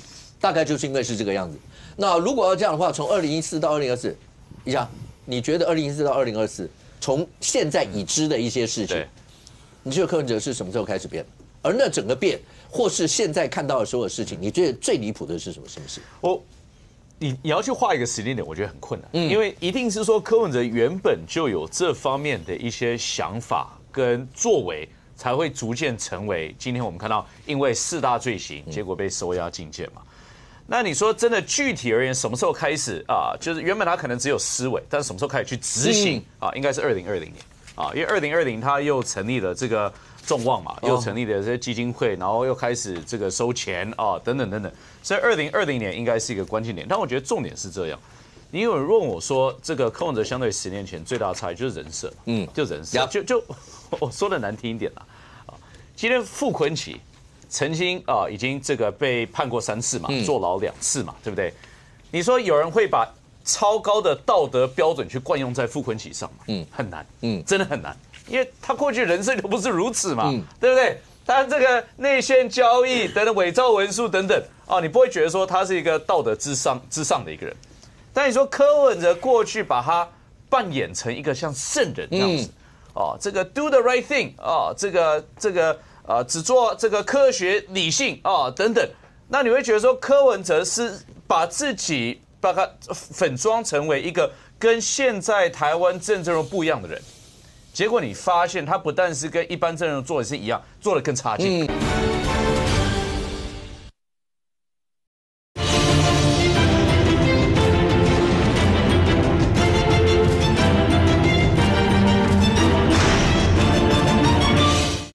结果你发现他不但是跟一般政人做的是一样，做的更差劲，因为他做的是违法的事情。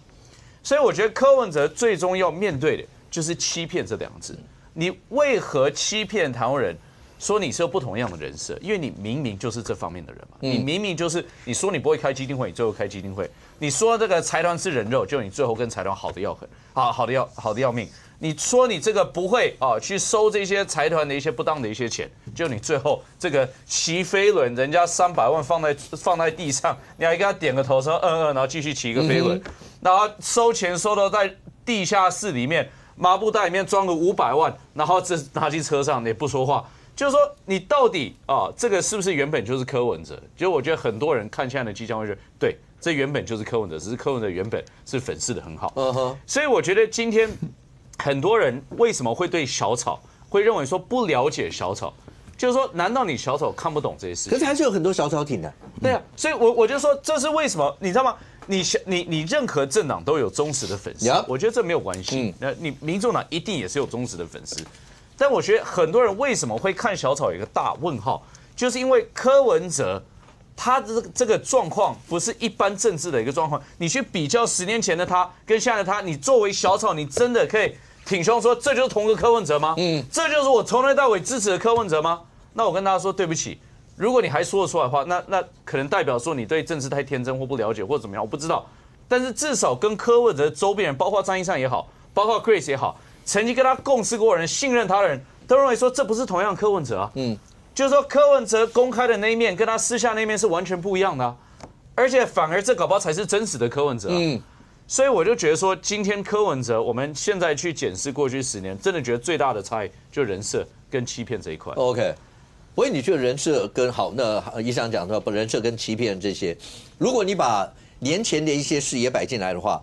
你说像许富正医师啦，或郑淑馨他们讲为什么陈佩琪会说要告，会讲这个？有人解读是说，因为他已经把柯文哲拉到2014年，难道从那个时候开始他就有这样的一些事吗？当然你说他们要不要告啊？结果怎么样？那个先不管，两边虽然说法不一，可是现在看起来这些事对柯文哲来讲。2020到2024中间，这个就不用讨论太多了嘛。包括刚刚讲市长，我一直觉得市长是这件事。是很多政治人物想大概都不会想的这件事吧。我不管收的叫不合法的政治现金，或是有没有收贿的，不管。但是光这样子都很难想象这件事。你觉得柯文哲，你觉得他最离谱的是什么事？或是你自己当议员在过程当中的接触，你觉得他什么时候变？我觉得在市长室里面收钱，老实讲，我真的是不敢想象这么光明正大，跟如入无人之境一样，这个让我很不可思议。你还记得吗？那时候连陈彩他们都出来讲说，市长室，这你拿台北市公务员什么什么，你们不要侮辱台北市公务员或者什么什么。但是它真的发生了，好像对，好像真的不可思议。对啊，但我老实讲。这件事让我很惊讶，但还有另外一件事情，我觉得让我更加的非常惊讶。就柯文哲之前拿选举补助款来买4300万好商办这个事情，我老讲只是刷新我的认知啊，就没想到可以这样子用啊，但居然没想到在北检的起诉书里面，柯文哲居然疑似用政治现金来买股票。这已经不是冲击我三观了，是颠覆我对法律的认知啊！而且244万刚好是赠与的上限。对啊，是啊，这超过我的认知哎！我不晓得原来政治现金还可以这样子用啊，这个太离谱了。当然，现在过年要说好话，我只能说柯文哲真的是经营的之神啊，人才啊，居然把钱随便乱用。但问题是，刚刚宜珊讲非常好啊，柯文哲之前打的人设是什么？清廉、公开、透明，他是完全高道德标准看自己。但现在整个检视他的时候，我觉得荒谬已经不足以形容，我觉得真是讽刺啊。刚小五哥讲的很好，2024年年初的时候，民众党柯文哲多么的风光，蓝白合瞧不起我们国民党啊，天天3%、6%来笑我们啊。你干嘛要笑？你看你没有笑了，对？我们还在笑。结束完之后我已经7%，好不好？不好意思，好不好？我们已经7%，超过误差值。你不讲，大家都快忘了这个3%跟6%计算的。像我们有6%党、3%党的，选完侯友宜市长赢7%，没错吧？啊，是，超过误差值，好不好？一定要跟大家说明一下，回忆一下，对，气死人！什么军乐会谈莫名其妙，对，武汉的沟通啦，我觉得真的很莫名其妙。但到了现在，柯文哲沦落到这个地步，我觉得第一个跟他周围的人跟幕僚有很大的关系，讲了一些话，给他很多政策跟建议，恐怕是有很大的偏差。但是我必须要讲。这个只是其次的，真正最大的问题是柯文哲自己还是要负最大的责任。柯文哲毕竟他才是主帅，他的决定、他的态度，包括他的待人接物，恐怕都有很大的问题啊。大家都知道，柯文哲8年台北市长任内，光正副局处首长啊，超过100多人离职啊。离职也就算了，有正常的轮动流替嘛。但走了之后，几乎没有好聚好散的，那讲话都很难听啊。随便举个例，世大运执行长苏立琼，大家有名嘛？柯文哲说无利可图的人，可能就离他身边，这什么意思？暗讽他可能想要什么东西。世大运平常讲，苏立琼在那个过程当中真的办，那个时候帮柯文哲的民调本来那个时候是崩了的，对，是一个世大运整个翻起来的，没错，办的有目共睹，而且办的极好，而且很气派。再来呢，突发局长林宗明不用讲了，大巨蛋事件，对，一下找他来卡蛋，一下来嫌他卡蛋，不晓得干什么。最后还有一个姚立明老师太太，那个杨芳玲，还记得一开始请辞他的法务局局长。对，你知道他离开的时候给员工一句话，他说：“若不能够认同长官的理念，政务官本来就应该知所进退。”这话其实讲得很重啊。他是法务局局长，讲这话代表了他可能对柯文哲的想法是有很大的疑义的。那还有副市长陈景峻啊，一堆啊，凡族不及北宰啊，非常重要，非常的糟。到现在连柯文哲的学生跑出来。前选政募款委员的执行长也出来爆料，然后更不要说他的前幕僚出来爆料，这些话我老讲对柯文哲才是真的最伤，因为先不说他们讲的是不是真的都实情，但是一般的民众听到他的自己人出来说他的话，我们都觉得这是真的，因为他是最了解他的人嘛，所以整个形象出来，当然法律误往误纵，最后结果我不知道，但是柯文哲形象我老讲到目前为止。是崩掉了啦！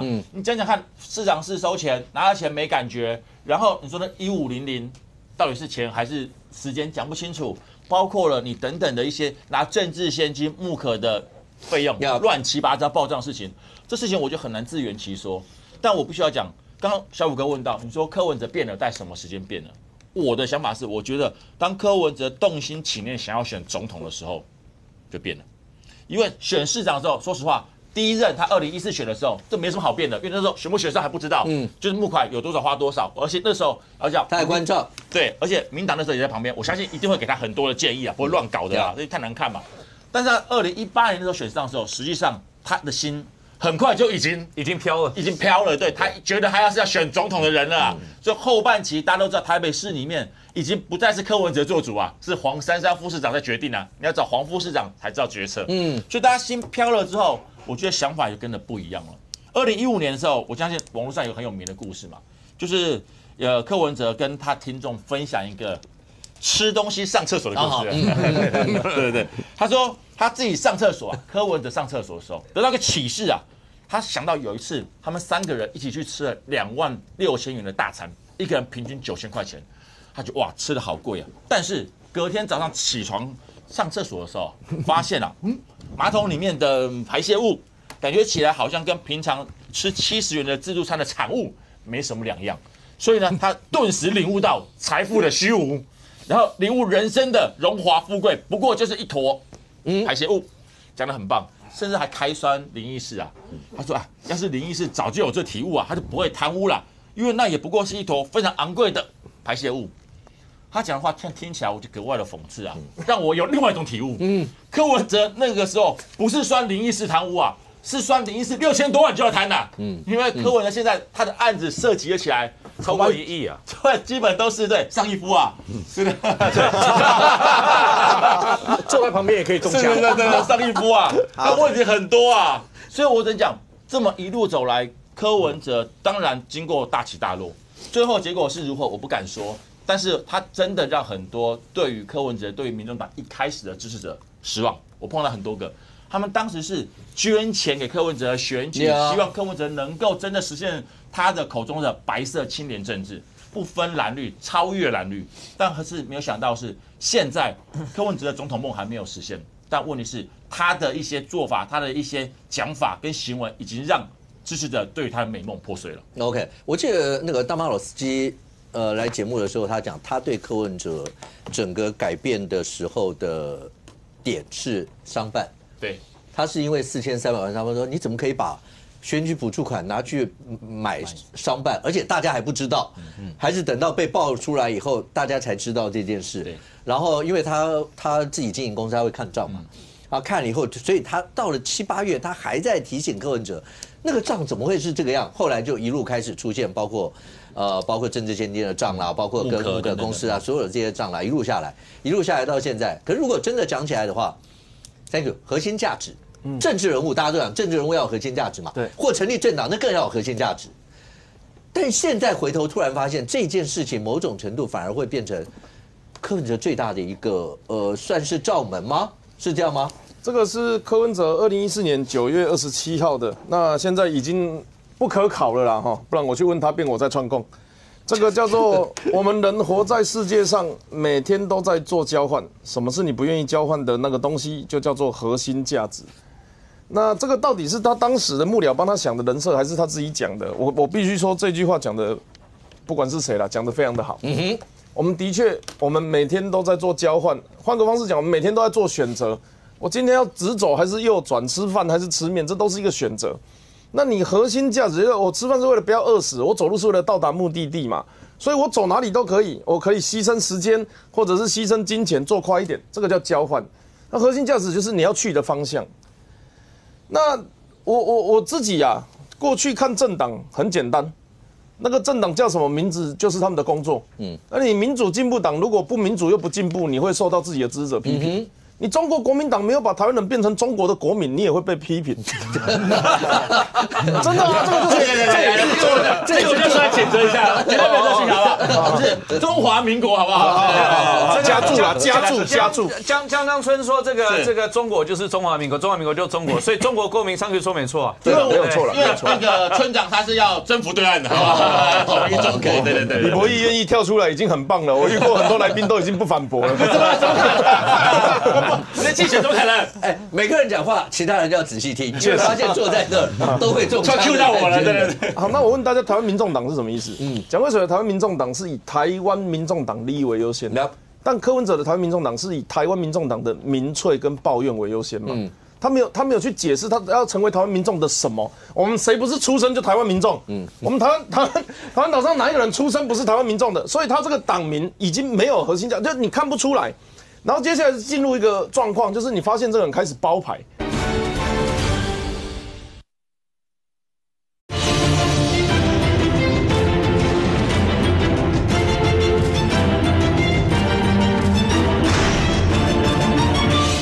后接下来进入一个状况，就是你发现这个人开始包牌，他左边也可以，右边也可以，男生也可以，女生也可以，传统也可以，创新也可以，但是你怎么问都问不到。你问他死刑，他讲不出来。他说：“我想台湾90%人是支持死刑的啊。”然后问他分配子，不过这也是一个议题，需要大家讨论看看的。啊，问他同性恋，他一下子说反对，一下子说支持，一下子说是台北市去释宪的，然后一下子又说他投废票。啊，你永远找不到他的核心价值。终于在起诉书里面找到了，就是建立柯氏集团，要叫柯总裁嘛。他在想的事情就是权力必须在自己身上。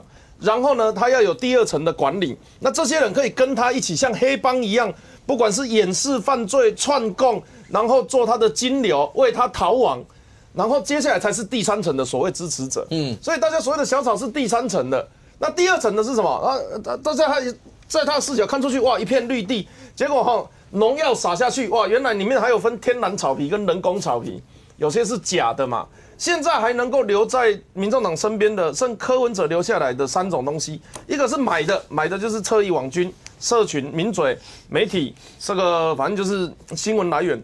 第二个用骗的，他以前在讲科学、理性、务实，他很久没有看政治，他睡着打开手机一滑是柯文哲那一种，他会被骗。那第三个是用的，在那边上班工作、党营事业，包括新竹市政府或者是这个他的立委助理们，不过坦白讲，我认为在立法院上班的助理都不见得是忠诚那一个，他们家的那一个政党哈。所以你看，整个柯文哲时代所得到的结论，你如果硬要用一种政治制度下去定义的话，那个叫帝制，没有别的形容词啊。它是精英政治吗？也不是啊。它是共产主义、社会主义？也不是啊。它有左派、右派的论述都没有啊。他就是一个想要把自己变成皇上的人啊。他就是继袁世凯之后第二位想要恢复帝制的政党领导人嘛。那现在问题来了，政党是什么？一方面来讲，政党是参选的一个团体，那另外一方面，政党其实就是小政府，就像大学是小社会。一个政党对于自己党内事务的处理方式，会影响他执政的时候那一个政府的走向嘛。那你看他们现在已经完全民粹化，司法有问题骂司法。然后有事情全部都推民进党，跟国民党合作，被国民党揍。明明是国民党去检举钟小平，检举有属会骂他，被国民党揍然后还要回头抱着傅昆萁的大腿抱着他说：“你打我，但是不要离开我，你既然打我，不要走。”这样子，我不认为台湾的政府应该会变成这样子，我不认为那个是台湾人未来的选项啊。柯文哲厉害是厉害在，他还可以骗到那一些天然草皮。可是现在天然草皮跑光了，都枯萎了，剩人工草皮嘛。那人工草皮的成分是什么？叫做2人3党。你现在在民众党里面找的这一些剩下的人你找2个人加起来都会超过3个党籍。为什么？因为这是我们传统说的政治边缘人嘛。他们很会出谋划策然后他们都觉得自己英明神武，都觉得我只是怀才不遇然后呢就给柯文哲一大堆意见，站在舞台上叫他一下打左边，一下骂右边，好像很厉害。你真的很厉害，你就不会2人3党了啦。你就不会离开国民党，离开民进党，不会被什么正义集团被冰起来，然后邱毅还跑去代表新党参加不分区，这一些一直在找舞台的，因为他们这个我们台语叫丢光感嘛，当过红行鬼，站在舞台上看过台下2、3万人，他冷静不下来嘛，所以他们就一直在找舞台。那柯文哲提供一个新的舞台，那只是这一次柯文哲本人遇到什么状况？你如果背骨什么叫背骨？就是你背叛你的团体嘛。在绿营里面，你派系之间跳来跳去就已经很严重了。你如果离开民进党，这个是会被骂爆骂烂，是看到就骂，这个叫屁熊，看到你我就不屑。可是你如果背叛蓝营，会发生什么事情？有被开的，有生命危险的，有官司缠身的，有社会性死亡的。因为国民党早期它是一个威权的体制，它里面很多就像现在帮派的那种行事风格，所以你只要出去啦，你哪一天上酒店哪一天拿什么钱新票案什么蛙哥他就是弄挂你民众那柯文哲好这么开心就绿营，他觉得绿营被他玩弄过了，他回头在2024年选总统的时候跑去玩弄蓝营，搞那个5个人在君悦饭店在那边好像你也看我做好巧那马英九还问他说：“你想不到今天吧？”柯文哲那个瞬间可能还想，柯文哲心里如果要耍嘴皮子，还会回头问马英九说：“你才想不到有今天吧？”因为他这种不可一世的风格嘛。结果让蓝营整个怒火都倒到他身上啊，导致民众党有今天这个局面。我跟苗博雅心情还是一样的，第三势力其实就像是一个刚成年的少男少女，他总是会有对政治有不理性的向往跟崇拜。那但是柯文哲在这10年狠狠的利用从太阳花崛起的这一群少年世代们，那在台派的这一群，坦白讲已经都跑到各个不同的单位去了。那好，有集结起来的时代力量，现在看起来也很辛苦。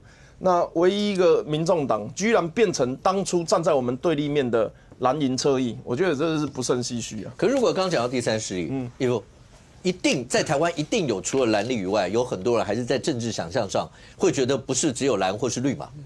而这样的一些人，所有的出口在台湾总是会有一个代表性的政党出来，然后这样的一些的更替。民众党呢？柯文哲呢？当柯文哲现在面临到的这些事情，你觉得他还能够再带领民众党，能够在第三势力呼风唤雨吗？或是现在整个民众党，虽然代理主席叫黄国昌，但是就是这个样子，就是以后就是黄国昌带领的民众党，还能够在国内跟蓝绿分庭抗礼吗？我觉得柯文哲发生事情之后到现在为止啊，我觉得民众党已经没有什么太大的力量分庭抗礼。第三势力的兴起，今天你从最早前的新党到亲民党都是从蓝营出走，新党是对李登辉，然后宋楚瑜是为了选总统，你看哈，所以他们还是一个系出蓝营的概念。那你看绿营里面就是台联党跟时代力量，那台联党本身也是一个国民党本土出来的一个势力。好，那时代力量是因为太阳花短期的崛起，它是太阳花主要是一个运动，其他都是因为党内的问题出来。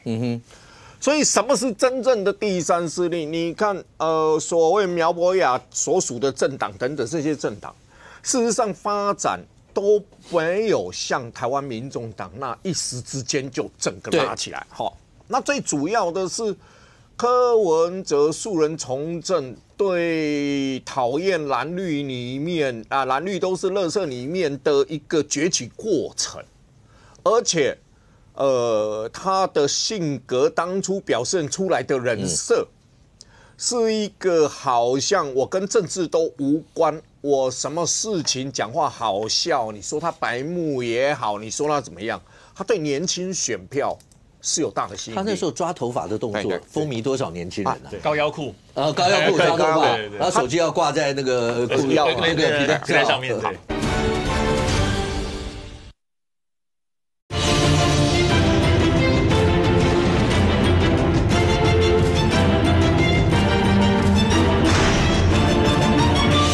他那时候抓头发的动作风靡多少年轻人啊？高腰裤，高腰裤抓头发，然后手机要挂在那个裤腰那个皮带上面。对，他对年轻人的选票吸引力，加上中间选民讨厌蓝绿的吸引力，他当时又是首都市长，选上首都市长，记得2016年选举吧？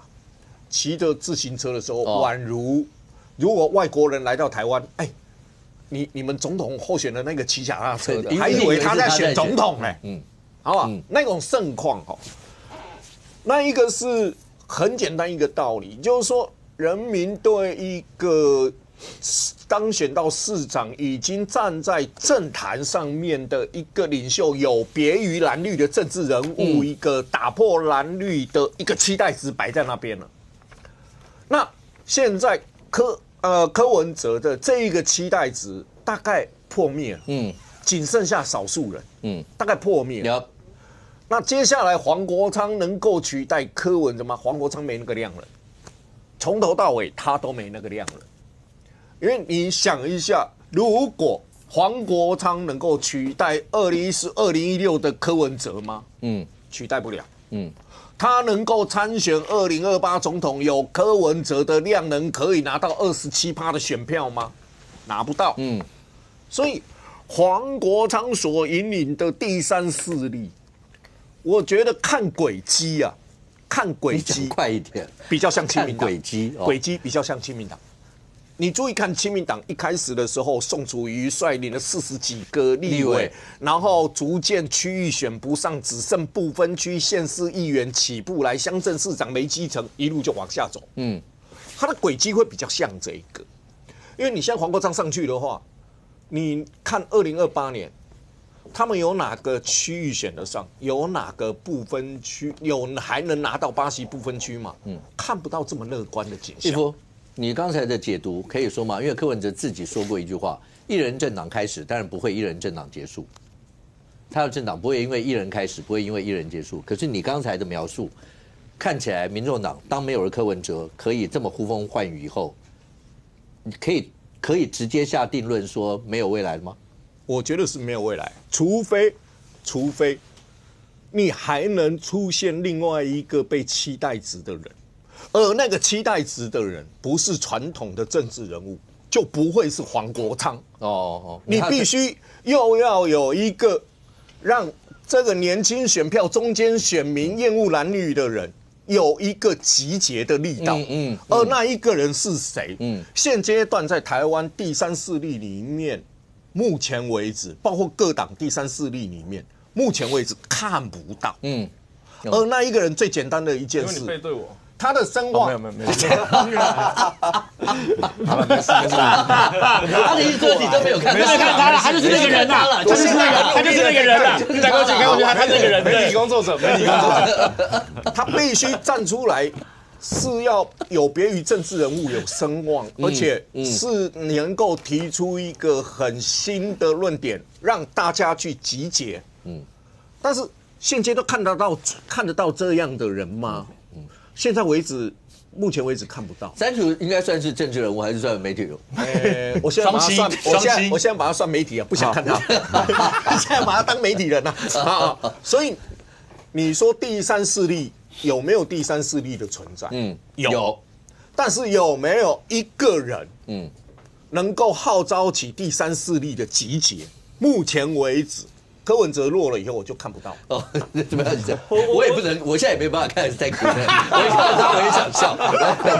我那补充，今天 Thank you 的头衔是这个荣顾了哈，所以他今天是顾问职来嘛，对不对？但重点是他今年很忙，因为他知道怎么罢免。没有，我觉得是这样的，就是说我觉得在场者大家都会认同说，台湾政治也理论上，我相信就算是国民党也会认同啊，就是说台湾政治要有多元的选择了。好，这个第三势力还是有它的重要。好，但重点是，我觉得民众党一辈子不可能再成为台湾人心中这个期待的第三势力。原因很简单，而且很理性、很科学，就是说什么？今天民众党，大家看到民众党的上市，看到民众党的候选人，你牵涉到、你联想到的是什么？你今天还会想到说科学理性吗？不是，你想到阿北是清白。你今天执民众党唯一的议题就是柯文哲是不是清白？你看，民众党现在党内，包括他们这个所谓的这个党内的选举，不是出来一堆人就讲说，我主张说柯文哲清白吗？司法要还给柯文哲正义啊，等等等等。但你知道私底下有民众党的朋友告诉我是这样啊，就是说他现在上政论节目都很辛苦啊，因为他被上唯一的机会就是要评论柯文哲到底他的司法案件的严重性啊，他没有办法去评论其他议题啊。今天过去我们在台北市议会，我觉得有几位优秀民众党的议员要出来召开这个所谓的这个房价以及都市更新的相关的这个研讨会，对不对？结果开得下去吗？开不下去了嘛，对不对？这个半途而废嘛，宣传到一半。发现宣传不下去了，因为那时候柯文哲正好4300万的商办出来嘛，他之后也办不起来了，所以现在大家一把民众党简单的定位，就是你今天政党唯一的政见、唯一的主张就是柯文哲是清白，那你作为第三势力，这个有可能进行得下去吗？这是不可能的嘛。OK， 张夏，所以科幻故事结束了。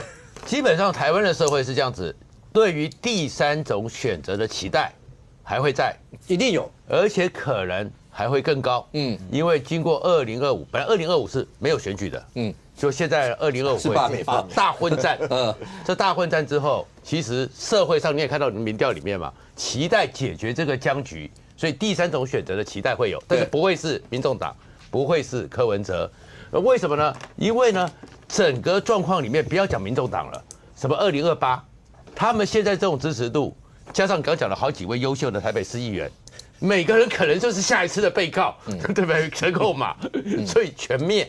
然后以那种5%、4%的支持度，我要选个议员都选不上，所以他们连议员要去分，其实大概也没有什么人可以出来了，所以民众党是结束了。那这一柯文哲呢？我觉得我是反对你讲的，他其实真的是跟政治人物不一样，大多数政治人物不一样，没有人像他这样目无律法，这才是真正的不一样。而且我们看选举也知道了。上限30万嘛，公司300万嘛。我们过去看了多少，只要有点分量，到某种选举的人，谁没有拿到很多钱？很多人都有拿到，可是没有人拿回自己家的啦，没有人拿回 ATM 存钱的啦，这完全的肆无忌惮，在市长室里面起飞了哦，谢谢，完全的肆无忌惮。可是你看整个起诉书里面，你会觉得他整个故事今天最惊悚的是什么？他从头到尾。是不是一个大说谎家？我可以看起诉书那190页还没看到，慢慢出来的时候，后面那500多页的证据清单，最让我惊悚的是死期2个字，死期那个故事，8月14去年，整个李文忠进去，李文忠被约谈那个时候，对，然后8月22号，陈志涵跟他在对谈，然后再谈到死期，政治献金，然后柯文哲马上讲，现在我们已经找会计师了。已经在处理了，但是8月28号告诉你说没有一个会计师接，可是他大爷他很敢讲哎，面不改色哎。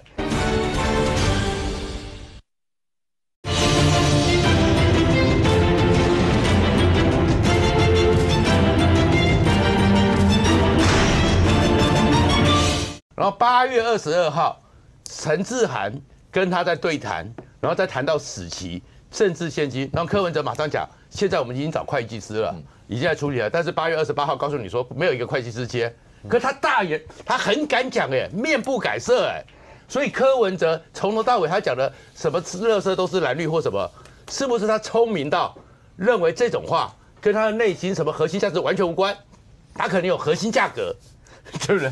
没有核心价值，可是那种完完全全出到这种事情，后面你会看到后面开始又是开记者会，又是叫橘子出去。一路都是那一个礼拜，所以他这个人完完全全以为他超越一切，大说谎家。所以现在为什么2014年那一件事很重要？很多人都说是2018，因为被2党夹杀之后才改的。现在又看的是2014，他的起心动念恐怕都要被人怀疑。OK， 这个。我补充一下，因为在初三找3Q 来谈第三势力非常适合啊。你要发展第三势力，你一定要先思考一件事情，就是政党之间的比较不是比谁的分数高，而是比他们换了哪一个坐标。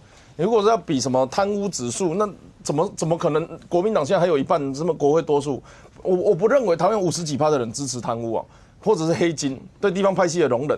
可是如果要比大委的话，那民进党的分数是一定没有国民党高，因为他们长期经营，不管从里邻制度啊，然后到这个党产、国产、家产口袋这个过程里面，他们就是真的大委。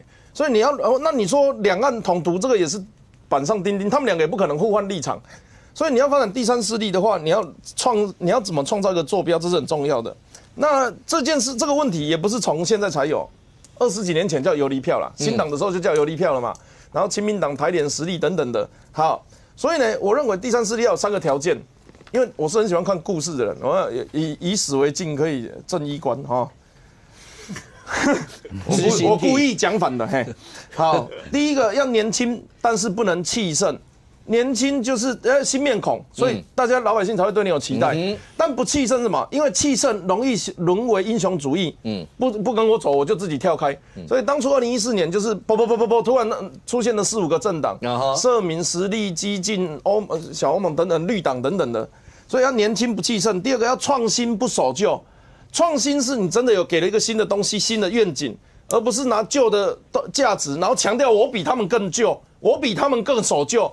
这样子的话，你的形象会对不起来。那民众党有没有做到这件事？有，他选了科学、理性、务实，听起来好像有道理哦。那你本来以为他是创新，是新创公司，对不对？结果他是2创公司，是草创阶段。哇，那本来以为你是新创的天使投资人，他就把资金抽回了嘛，这很好理解。最后一个要踏实不幻想。柯文哲是特例，未来也很难有以合作方式选上台湾首都的行政首长。柯昌不是没有对决过，2020年就对决过了，实力跟民众，最后还是柯文哲获胜。那所以未来还要在合作的情况能够拿下一个首长，而且是台北首都的首长，这个机会我觉得很难的啦，蓝绿都很难。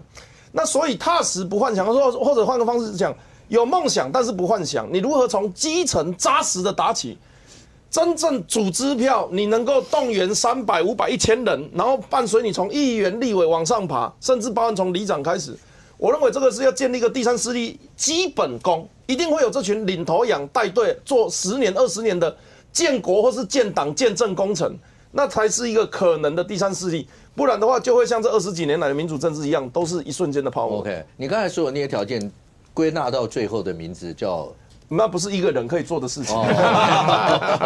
那我就放弃了。没有英雄主义。对，来，接下来最后2分钟。所以现在看起来的话，看他起楼，看他楼塌，就是这样吗？10年，有人说南柯一梦，对，白柯一梦，是这样吗？10年是白柯一梦，没有错，对，没有错啦。就说基本上你会觉得说，10年来他的人设的崩坏，我觉得说人设崩盘，但是校正回归啦。我也基本上认为说，刚刚一提到嘛，他那个抓头其实是非常非常经典的，可是后来幕僚有讲啊，那个都是设计出来的。哦，那是来吸引眼球，那不是他真的一开始就是这样的。所以当你这10年的过程当中，你变成崩盘，然后回到原来是白柯一梦，原来他的状况是这样的时候，你要再起一个柯文哲很难呐。为什么讲很难？刚才讲黄国昌，稍微比较一下，柯文哲他真正厉害的地方，我觉得他的整个的手法还是用生意的角度来看，过年嘛，大家讲行销，他是先从网络行销，他是唯一一个台湾现在的这个政治人物当中，从 Facebook、从 IG、他 YouTube 甚至到 TikTok， 全部都破100万的政治人物。那他其实在网络行销的经营的成功，然后形成通路嘛。那个通路叫做小草嘛，小草大力的支持吹捧，然后在网络上面形成风潮之后，你才能够从空战转地战，才会有去年2024那个20%将近27%的选票出现，然后他才可以在2020民众党开始有组织的茁壮，所以他从空战转到地战这个过程，第三势力的战，那其实是很少见的。这其实很少见的，台湾的政治要这样发想是很难的。那刚才讲黄国昌，我刚才特别查了一下，黄国昌的 IG， 我看到这边柯文哲的 IG 是100多万，就讲100万就好了。黄国昌的 IG 8.4万，然后柯文哲的 YouTube 也破100万，黄国昌的 YouTube 好一点50万，那已经是最可能的接班人了。可是你看看，光这样子的网络声量，黄国昌的经营不比柯文哲短吧？